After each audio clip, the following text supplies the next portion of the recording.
Estimado público, reanudaremos la sesión y llegaremos directamente al punto central de hoy, que se lo puede expresar de la siguiente manera. Pese a sus pretensiones de originalidad, toda la literatura nativista en África, Asia y América Latina es un producto de la confrontación con el mundo ya modernizado. No existiría la ensayística latinoamericana, ni la teoría de la dependencia, ni la filosofía y teología de la liberación, ni tampoco las tendencias africanas y asiáticas, si no habría la penetración y la enorme influencia europeas. Es una, estas literaturas y el nativismo son una respuesta, podemos discutir si es fallida o no, una respuesta a la exitosa penetración europea y a la modernización que se inició allí a partir del siglo XVI. Este es el punto central.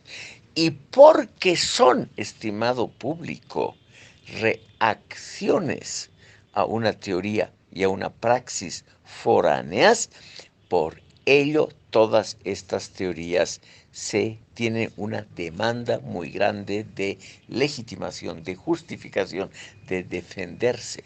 Y por eso también los aparatos ideológicos del Estado en los países donde ha habido estos regímenes que han querido modernizarse a marchas forzadas, como los sistemas populistas y comunistas, por ello también todos estos sistemas tienen esa enorme demanda, esa sed de justificación, de defenderse, de legitimarse ante el público dentro del propio país y ante el público extranjero.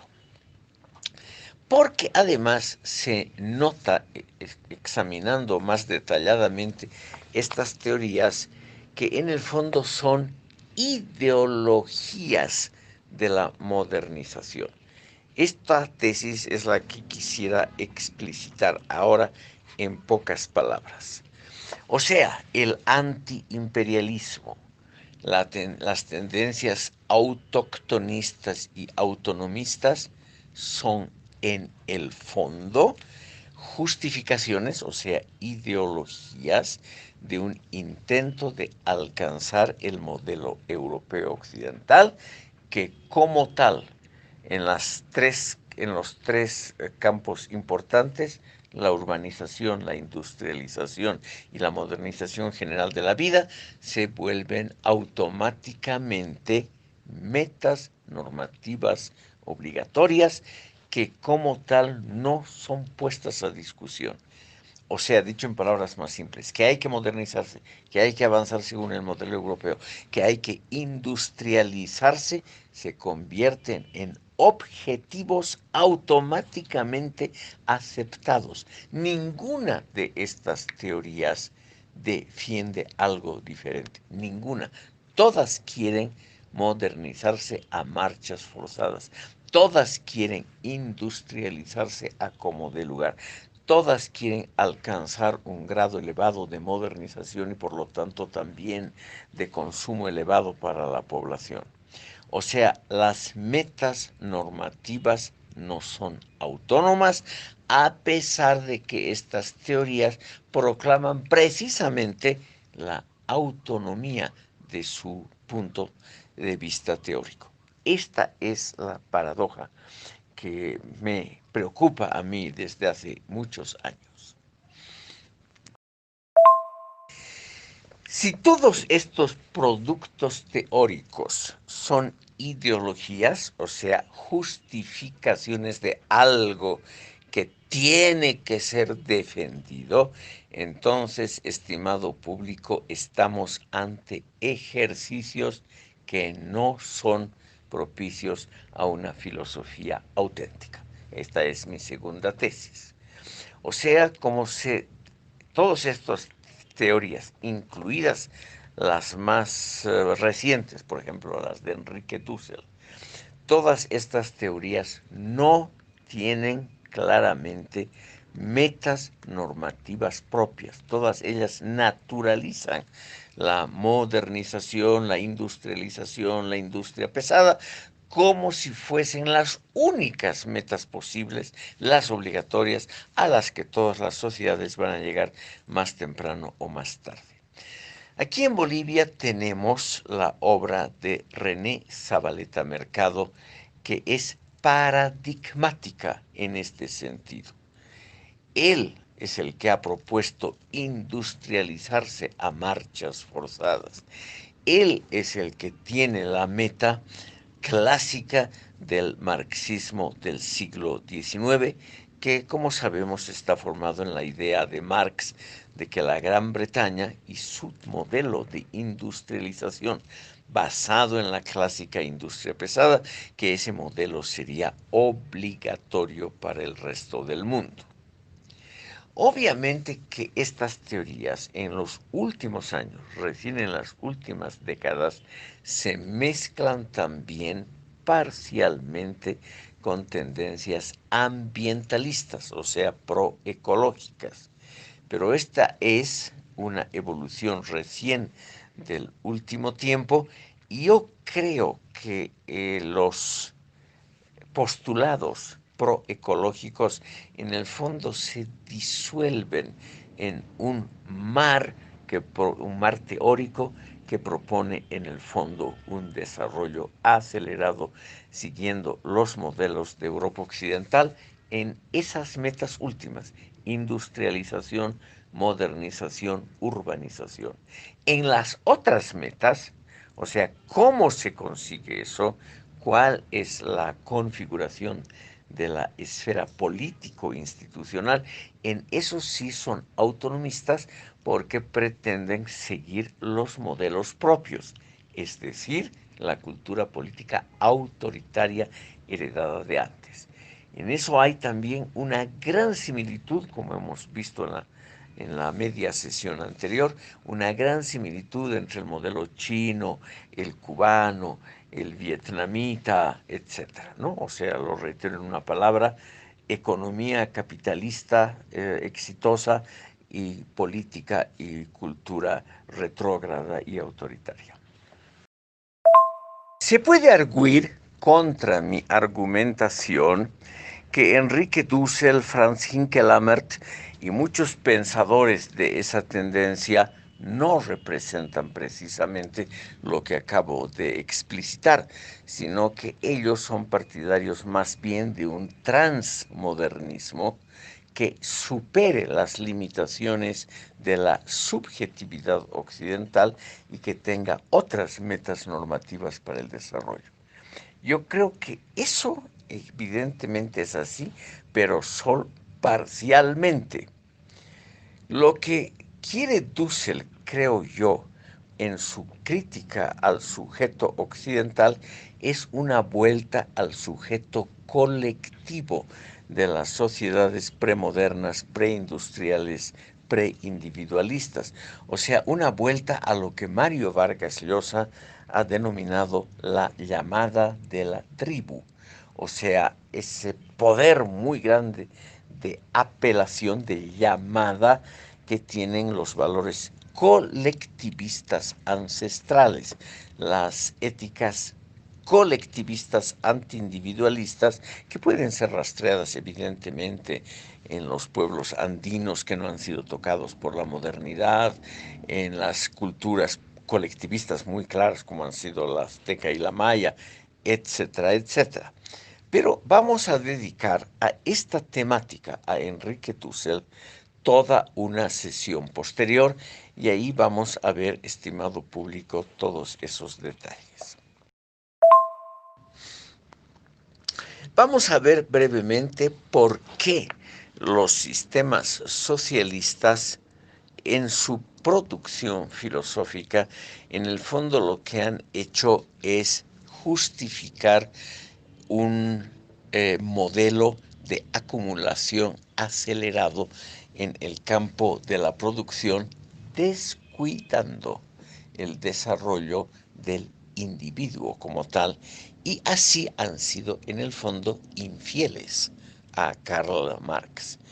Si leemos algunas obras de Karl Marx con cuidado, por ejemplo, los manuscritos económico-filosóficos de 1844 o algunas obras posteriores, los llamados en alemán Grundrisse, o sea, los fundamentos de la crítica de la economía política, vamos a ver que Marx creía que el socialismo tenía que ser la continuación y conclusión del capitalismo. O sea, tenía que ser el sistema que preserve todo lo positivo de la historia anterior, todo lo positivo producido y generado por el capitalismo, por ejemplo, el desarrollo impetuoso de los medios de producción, simplemente con una administración diferente que termine con las alienaciones modernas.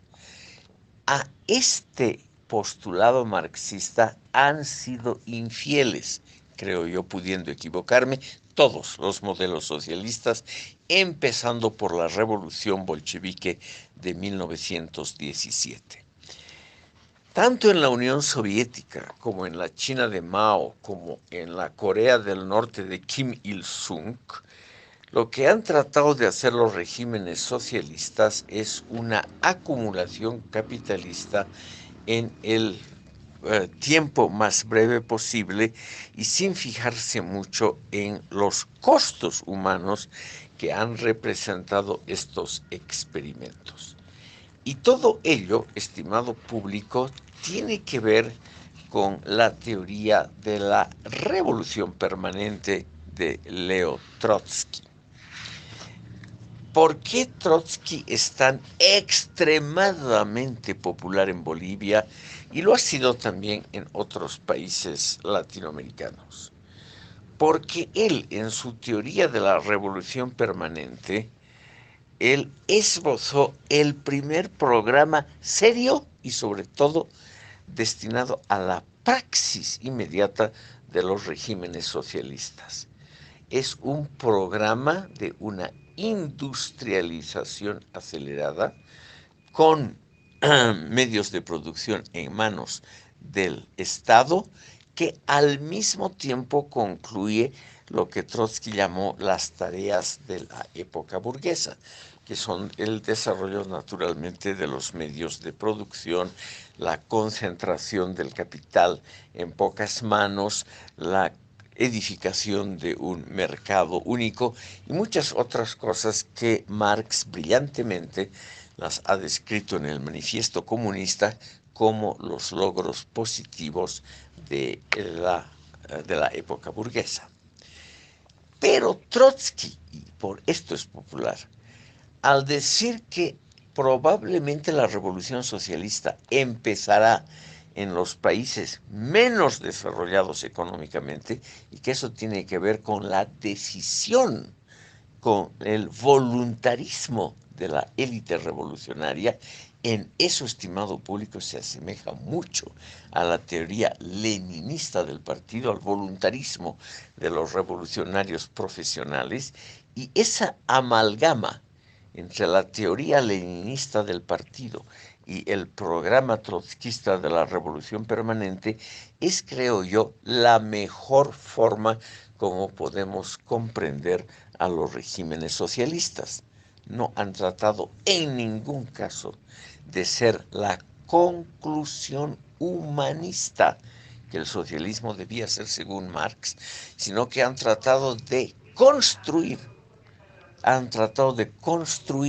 la revolución socialista como algo material en un plazo de tiempo extraordinariamente breve.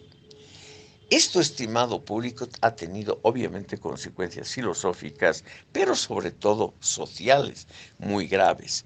Los costos humanos de esta operación han sido simplemente terribles. Ustedes dirán que yo tiendo a repetirme, lo cual es verdad, pero los costos humanos es una temática que no interesa a mucha gente y que en América Latina es tratada como una bagatela de segunda importancia, lamentablemente.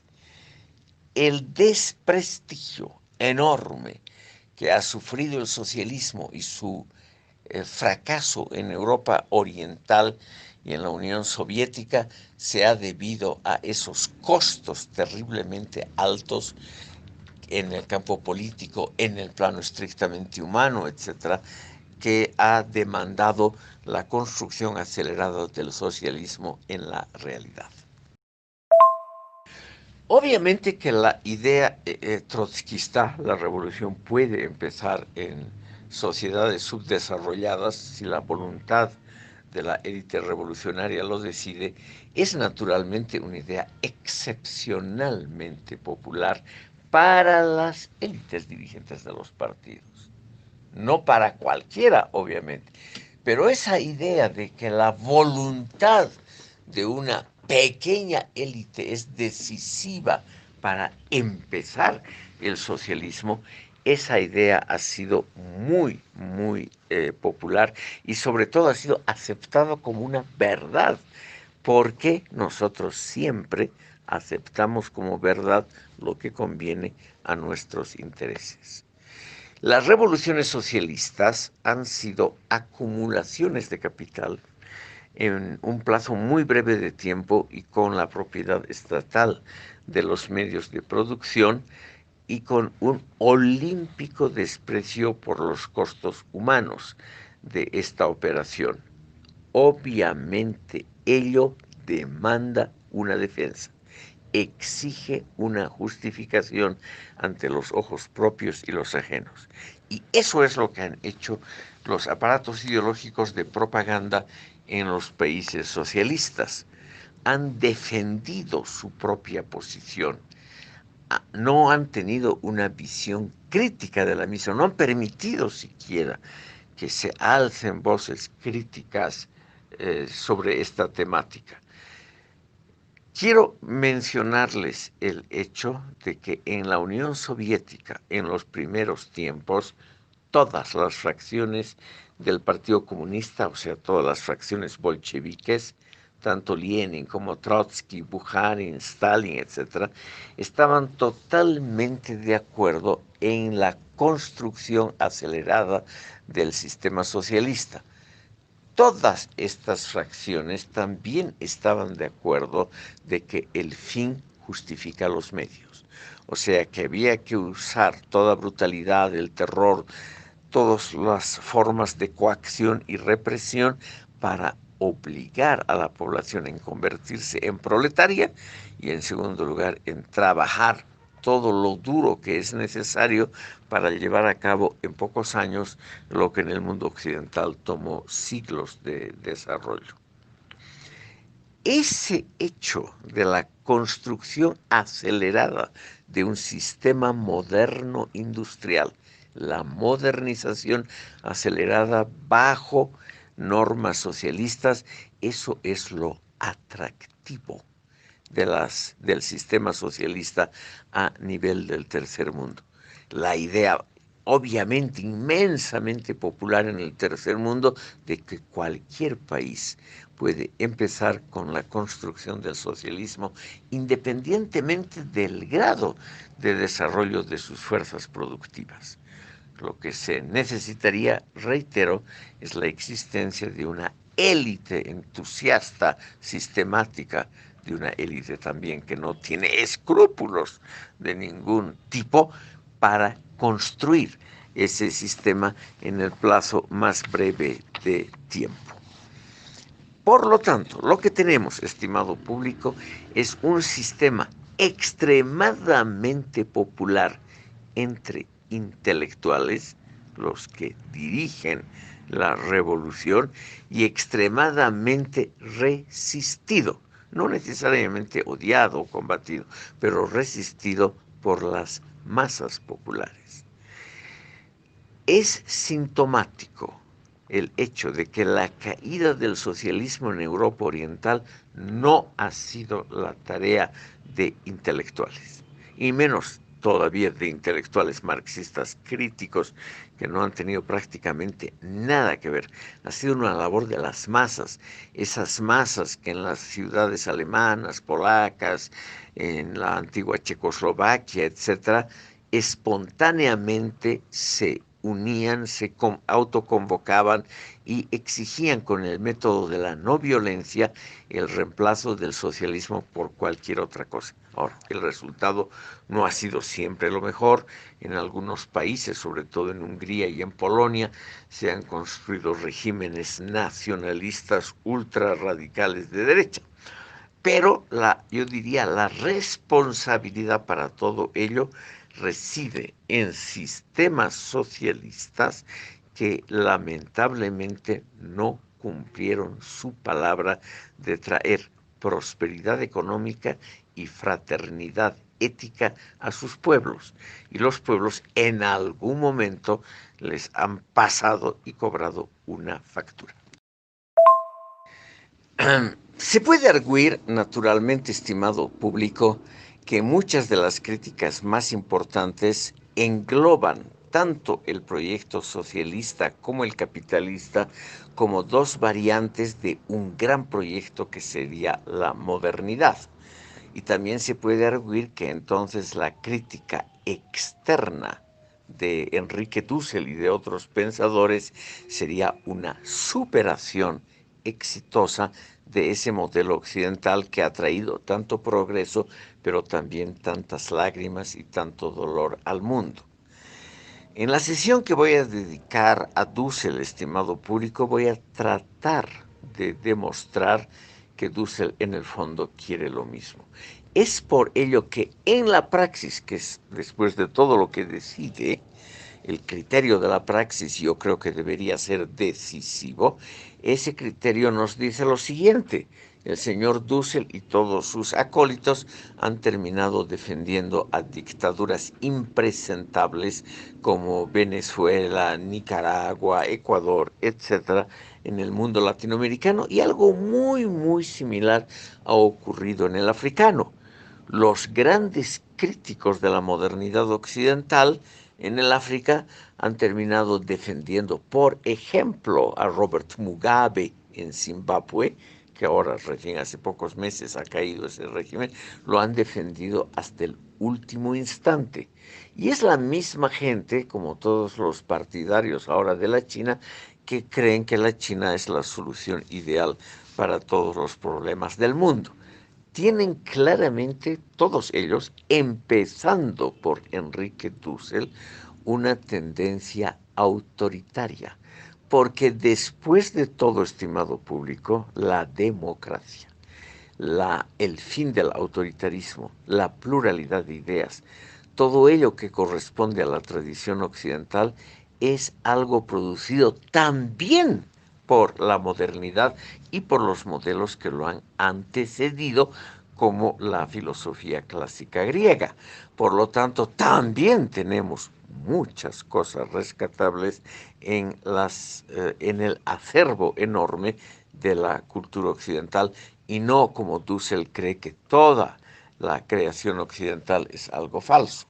Es algo no falso, pero es algo pecaminoso. Él es en el fondo un teólogo religioso conservador. En el fondo él es preconciliar, en el sentido también del concilio de Nicea.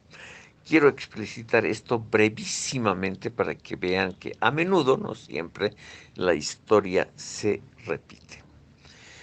Cuando en el siglo IV el emperador Constantino, llamado el Grande por los cristianos, se dio cuenta de que no valía la pena combatir a una población tan dilatada como ya eran los cristianos conversos, sino que más bien había que enrolarlos al carro imperial, entonces él convocó al llamado Concilio de Nicea en el año 325. Curiosamente, él, que todavía era pagano, él presidió las sesiones del Congreso de este concilio, que era en el fondo un congreso de todos los obispos y patriarcas de las iglesias cristianas, y estas iglesias cristianas adoptaron un credo, que es todavía el credo de nosotros los católicos. En parte es el mismo credo de los protestantes y de los ortodoxos.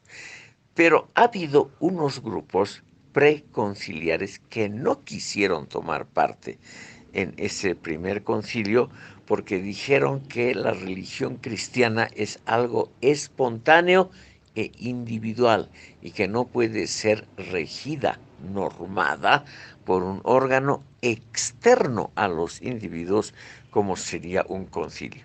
Entonces, unas cuantas iglesias cristianas que todavía subsisten, aunque muy disminuidas, los coptos en Egipto, en Eritrea y Etiopía, los monofisitas, los caldeos católicos en Irak, etcétera, algunos grupos permanecieron al margen del concilio porque no querían con su presencia avalar una decisión autoritaria que en el fondo la tomó el emperador Constantino.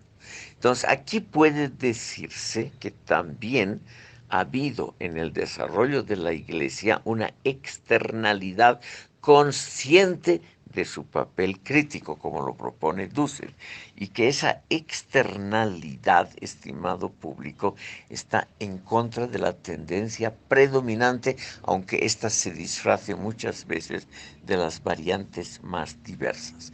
Esa externalidad estaría hoy representada por los teóricos por la teoría, por la filosofía de la liberación. Es lo que yo dudo, porque yo creo que el criterio de la praxis, o sea, la realidad, es lo que define la calidad o no de una teoría y también de un régimen en en la realidad cotidiana. Y en la praxis, aquí en el África y en el Asia, las tendencias similares a Dussel han terminado defendiendo regímenes populistas terriblemente autoritarios. Venezuela, Zimbabue y muchos otros que no voy a aburrir a ustedes con la enumeración de los mismos.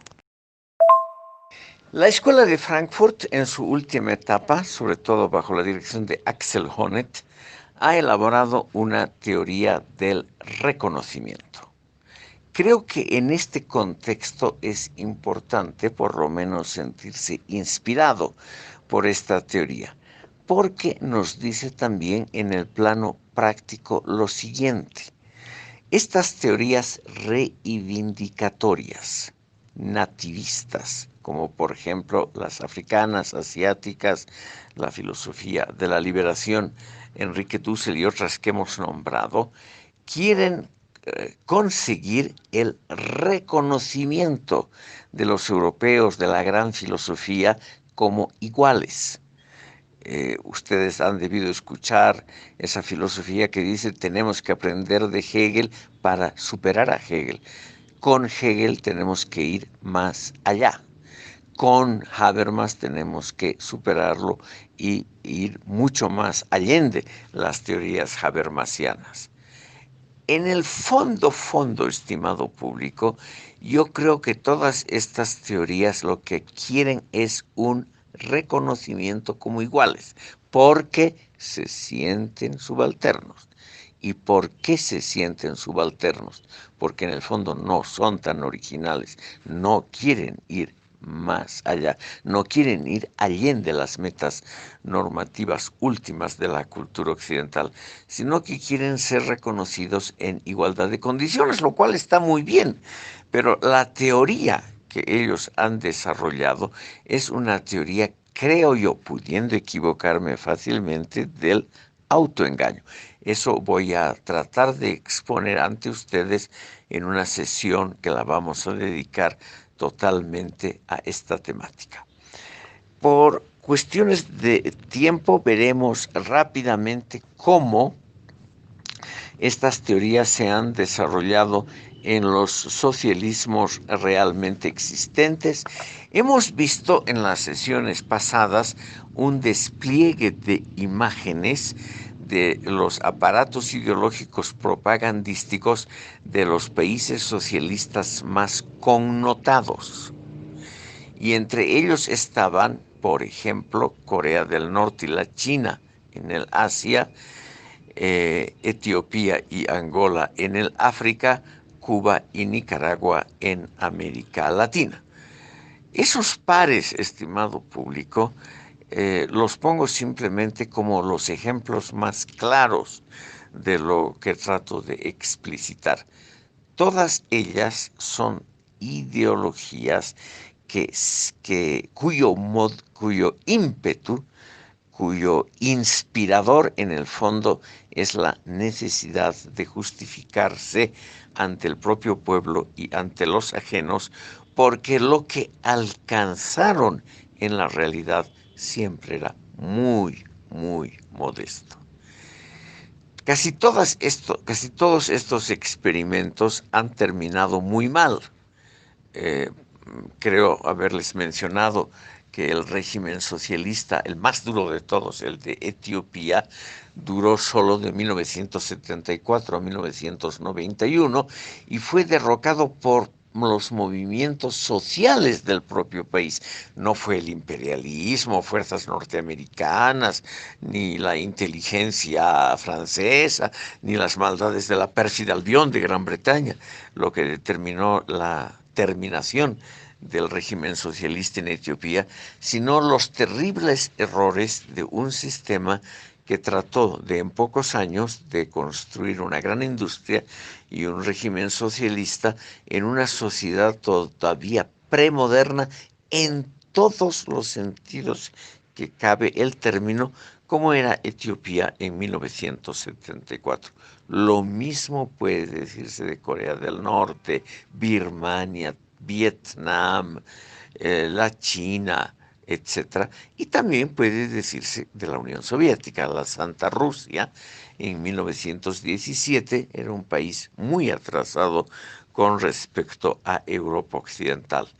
Y ese modelo soviético de autodefensa de lo propio, con el intento de publicitar muy modestos resultados, pero con un resultado, perdón, pero con un éxito muy grande, es lo interesante de los aparatos ideológicos del Estado, porque no hay duda que han cumplido su misión en gran parte. No totalmente, por eso también cayeron en algún momento, como también la Unión Soviética, que se redujo a solamente a Rusia, ha dejado de ser oficialmente un país socialista.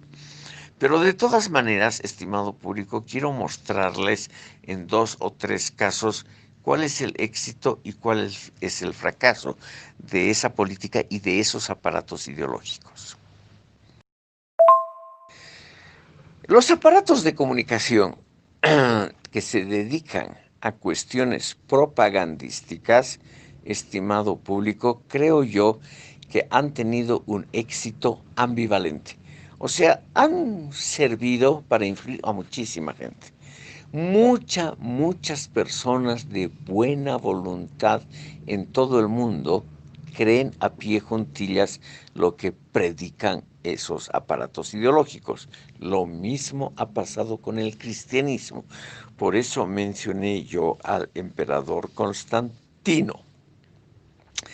En la época romana, muchísima gente de buena voluntad dijo, hay que darles una chance a estos cristianos que predican algo tan hermoso como el sermón de la montaña, porque ellos dicen que hay que ofrecer la otra mejilla cuando son ofendidos, ellos dicen que hay que amar al prójimo como uno mismo. Todo esto era muy desconocido en esa época. Realmente ellos, igual que los socialistas en la primera mitad del siglo XX, ellos creyeron en la bondad de una ideología porque había y hay en el mundo mucha gente de buena voluntad que no se deja influir por la propaganda occidental y que dice, hay que dar una chance a estos que quieren un mundo mejor, porque el que tenemos es desastroso. Y eso es verdad, es un mundo que está yendo claramente a la catástrofe ecológica, un mundo realmente donde unos pocos millonarios deciden el destino de millones de personas, en todo sentido un mundo injusto. Entonces, es comprensible que mucha gente de buena voluntad, por ejemplo en Europa, esos románticos que creen que Evo Morales fue un gran presidente, etcétera, etcétera, esa gente, estimado público, tiene razón, hay que modificar, hay que cambiar un poquito este mundo, hay que construir algo que sea realmente mejor. Subrayo el adverbio, realmente mejor. Pero lo interesante es que los logros de los sistemas socialistas siempre estuvieron por debajo de las expectativas propias y ajenas. En la Unión Soviética, el régimen stalinista encarceló, mató, explotó literalmente a millones de personas y por lo tanto tenía necesidad de justificarse ante el mundo. La teoría justificatoria decía, por ejemplo, que Bukharin, Zinoviev, Kamenev, es decir, las grandes figuras de la vieja guardia bolchevique, eran agentes a sueldo de la Gestapo, de la policía secreta nazi, lo cual era naturalmente absolutamente ridículo. Pero siempre hay gente de buena voluntad que cree en esas tonterías, sobre todo si son dichas en forma repetitiva por un aparato ideológico propagandístico estatal. Goebbels, con toda razón, estimado público, no lo dijo directamente, pero dio a entender. Miente, miente en forma perseverante, que algo queda. Y ese algo es bastante para que la mentira valga la pena. Entonces, los aparatos ideológicos del Estado tenían la función de edulcorar. Edulcorar significa endulzar la píldora, o sea, presentar una visión de cosas mucho mejor de la que era. Y esta visión fue creída por mucha gente de buena voluntad. Cuando Romain Rolland, premio Nobel de Literatura francés, o por ejemplo George Bernard Shaw, también premio Nobel de Literatura en la Gran Bretaña, visitaron la Unión Soviética, quedaron absolutamente encantados por lo que veían, porque el régimen, el aparato del Estado, les mostró solamente lo que convenía que ellos vieran según las necesidades del régimen soviético. Y los intelectuales, como brillantemente lo ha demostrado Hannah Arendt, son muy propicios, o sea, muy proclives a creer en las propias mentiras. Ellos creían que había que modificar el mundo y que el socialismo era la solución, por lo tanto, todo lo que pasaba en la Unión Soviética era naturalmente algo positivo. Y eso ha demostrado ser una falacia, pero recién a muy largo plazo. Ese es uno de los problemas fundamentales que yo he tratado de explicitar en este modesto curso. La verdad se impone muy lentamente, si es que se impone, muy lentamente. Y la verdad se impone siempre en forma muy parcial.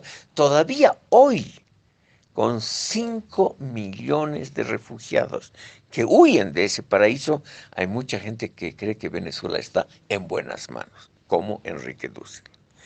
También hay mucha gente, estimado público, que cree de buena fe que Stalin no fue tan malo, que era un, como lo ha dicho Neruda, creo que les he citado, un bonachón bien intencionado, un sobrio, un hombre sobrio, un hombre de principios severos que quería solo lo mejor para su pueblo.